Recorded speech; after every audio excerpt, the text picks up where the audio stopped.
Jesus was asked, "What do you say is the most important commandment?"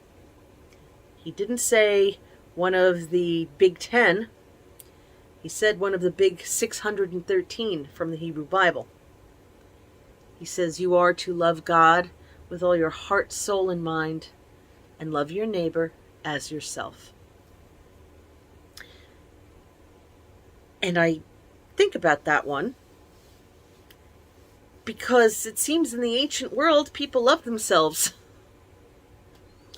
Is it a modern affliction to have such self-hatred and a lack of self-respect and a lack of self-regard and a deep sadness and despair when it comes to taking care of oneself? What happened in 2,000 years?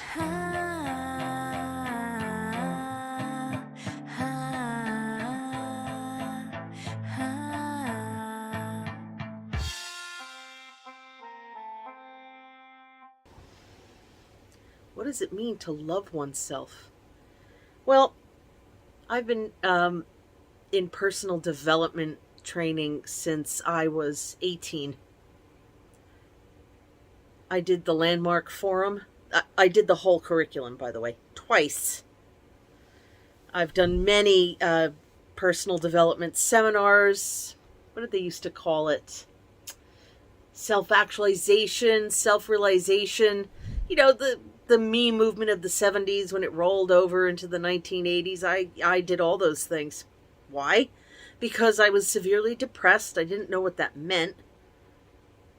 I didn't know how to help myself.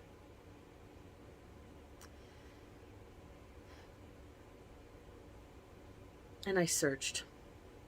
So people who can't afford between $100 and $250 a session for psychotherapy, counseling, whatever, we go looking elsewhere. Back then I tried 12-step and I was not happy with it. I didn't feel good about it. It was Overeaters Anonymous at the time, and I just couldn't do the program. But now that I'm an Al-Anon, I love the steps. I love the philosophy. I love the personal growth. But I sought out all of these seminars and self-improvement, the self-improvement and self-help movement. I sought out all of it because I was so unhappy. And I didn't know why. And I heard things like, well, you have to love yourself. I'm like, I can't even say the words. I couldn't even have a female cat. I only had boy cats until about 3 years ago. Because a female cat would have been too much like me, and I just didn't like myself. Love thy neighbor as thyself. So if we take that seriously, I do. It's a very good commandment. You love the higher principle, God, the creator, the highest spirit, the great spirit, the Lord God, with all your heart, soul, and mind. And love your neighbor as yourself. But if you don't love yourself, then what? What do we do? How can we love other people if we don't love ourselves? And we hear these things, these phrases about, well, you can't pour from an empty cup. You have to fill yourself up first. Yeah, it's true. Or else your love for other people will be dysfunctional.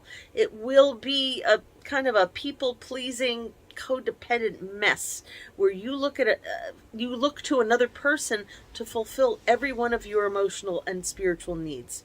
And there's no one person on earth who could do that. We relive our childhood trauma, even if it wasn't one big incident, but what they call death by 1,000 cuts. Not being, when someone's never happy to see you, or you're always getting told you're too loud or you're in the way, just being raised by an addict or a misbehaving parent. It's so painful. And if they didn't love themselves and they couldn't love us, how are we supposed to love us? That's something we now have to go out into the world and figure out and develop. Self-love, which it seems like such a selfish kind of enterprise. It's very self-oriented, self. Like, And yet, the commandment says, love thy neighbor as thyself. So we're not loving ourselves. We're not loving our neighbor. We can't. So it is a commandment to have a healthy, the word healthy isn't in there, but I imagine it was not a unhealthy self-love. Love your neighbor in a healthy, dysfunctional way as the unhealthy, dysfunctional way you love yourself. Like, that wasn't the commandment. It was love God and love thy neighbor as thyself. But what if we don't love ourselves? I remember going to an enlightenment awakening, whatever you want to call it, a seminar. Enlightenment seminar. And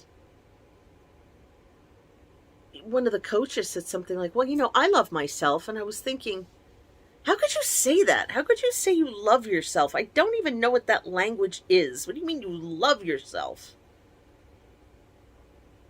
It seemed like a lack of humility, and it also seemed just impossible. It was foreign language to me. P.S. I have 2 female cats now. I'm not saying the cats were the key to the self-love. I'm saying I must be getting better. If things that are like me are welcome in my home. I really needed to earn my trust. I had to earn my own self-respect. And how did I do that? By keeping my word to myself, by recognizing unhealthy relationships and getting out of them, or drawing boundaries, working on my spirituality, working on my health. That's self-love.